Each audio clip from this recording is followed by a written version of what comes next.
திருமணம் ஆகாத பெண்கள், திருமணம் ஆகாத ஆண்கள்.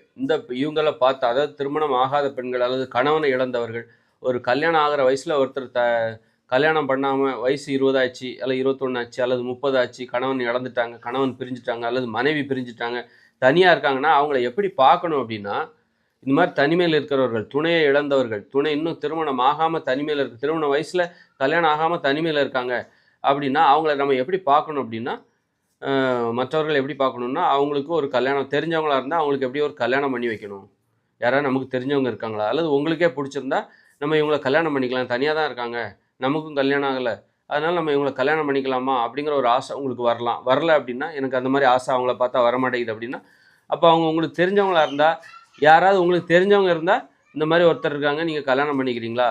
அப்படின்னு அந்த மாரி ஒரு கண்ணோட்டத்தில பார்க்கணும். இவங்க என்ன இப்பல்லாம் வந்து சிலர் என்ன எப்படி பார்க்குறாங்க அப்படின்னா, தனிமையில இருந்தாங்கன்னா, அது ஆணாலும், பெண்ணாக இருந்தாலும் கணவனை இழந்தவர்கள், பிரிந்தவர்கள், மனைவியை பிரிந்தவர்கள், இழந்தவர்கள், அப்ப அந்த மாரி தனிமையில இருக்காங்க. 35 வயசுல, 40 வயசுல, 50 வயசு தனிமையில இருந்தாங்கன்னா, அவங்கள எப்படி தவறான உறவுக்கு பயன்படுத்திக்கலாம். தவறாக அவர்களை எப்படி பயன்படுத்திக் கொள்ளலாம். கள்ள தொடர்பையும், ஒரு கீப்பா வச்சுக்கலாமா? இவங்கள செட் பண்ணிக்கலாமா? இந்த பொண்ணு வந்து புருஷன் இல்லாம இருக்கிறா. புருஷன் பிரிஞ்சுட்டான், புருஷன் இறந்துட்டான், தனியா இருக்கிறா. அப்ப அவள வந்து நம்ம என்ன பண்ணலாம்? நம்மளோட ரகசிய தொடர்பு, கள்ள தொடர்பு அவளோட வச்சுக்கலாம். அப்படின்னு ஏன்னா அவங்களே ஒரு பரிதாபகரமான நிலைமையில இருக்காங்க. புருஷன் இல்லாம இருக்காங்க.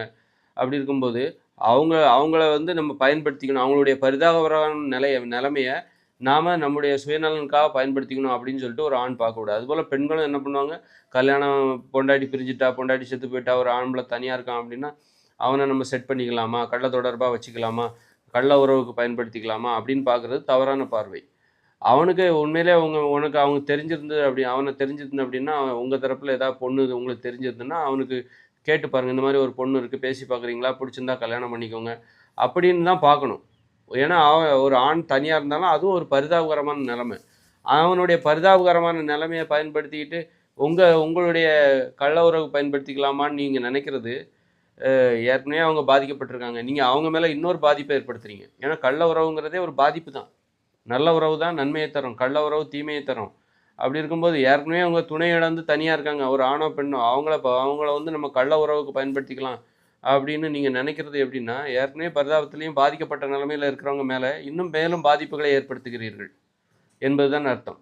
அதனால ஒரு நல்ல உறவு, ஒரு கல்யாணத்துக்கு அவங்களுக்கு ஒரு துணையை ஏற்படுத்தி கொடுக்கணும் அப்படிங்கிற மாரி பார்வை அவங்க தான் நல்லவர்களின் பார்வை அப்படித்தான் இருக்கும். கெட்டவர்கள் தான் என்ன பண்ணுவாங்க, தனிமையில் இருப்பவர்களை கள்ள உறவுக்கு பயன்படுத்திக்கலாம் என்று நினைப்பார்கள். கெட்டவர்களின் பார்வை.